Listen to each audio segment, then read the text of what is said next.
This is Science and Conservation in the Clayoquot Biosphere Region. The following are a series of interviews so that you can learn more about local scientists and their projects. I really love fish and honestly anything marine, so as long as I'm out on the water, I'm super happy. And whenever I see a fish, I just get super stoked. I'm like, this is awesome. This is like, I love being out here. I love looking at fish. Hi, I'm Toby. I'm in grade 11 and I'm going to be interviewing Kayley from the Cedar Coast Field Station today. How did you get involved with the Cedar Coast Field Station? I honestly just kind of cold called them, and I had interviewed for them previously and hadn't unfortunately gotten the job, and then I just sent an email asking if there were any positions available, and luckily they had just received funding, and so I was able to kind of just talk to Mac, the research coordinator, and he just kind of set me up with the gig working there. So what are you like looking into there? Is there, like, I know Mac and Julia do a lot with salmon, but is there any specific piece of research that you're working on? Yeah, so right now we're working on juvenile salmon and sea lice monitoring, and so for this we're going out into Clayoquot Sound and we're beach seining, so catching a bunch of fish using our seine nets, and then we are monitoring the juvenile salmon to see if there are any sea lice that are present on them. And so basically for every fish that we collect, we'll take note of like the general physical health, and then we will also note down like if there are any lice on the fish. And we just put them all onto data sheets, handwrite it all out, and then we'll take it back home with us and then report it all in the computer. If you were going to talk to someone like maybe my age or a bit younger who like wanted to go on the same trajectory that you were going on, do you know what you say?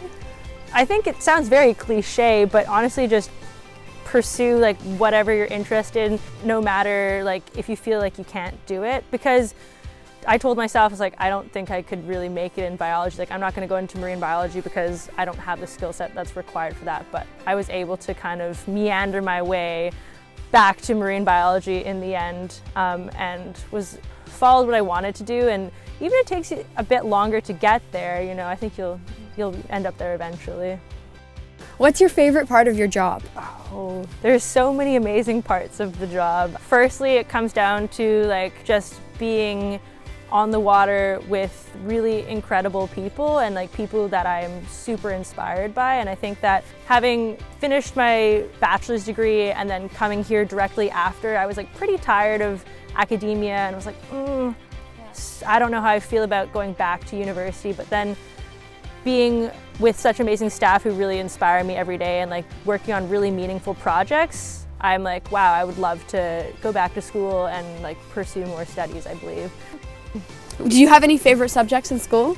I really loved like artwork and digital media and things. So in school I did a lot of like visual art. I also really enjoyed biology.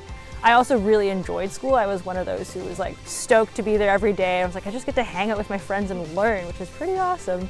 Do you still find ways to like incorporate like media art and like art into your job now? Yeah, absolutely. So I think that's like a big part of sharing science in a very approachable way with other people is like through artwork and through visual help.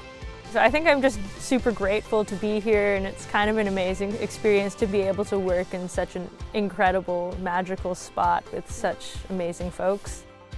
Okay, well, thank you for coming out, Kayley. It was really interesting to hear all you had to say. Yeah, thank you so much for also being here. It was super fun to talk and chat about the stuff. To learn more about this project and the Cedar Coast Field Station, go check out story maps on the West Coast Nest website.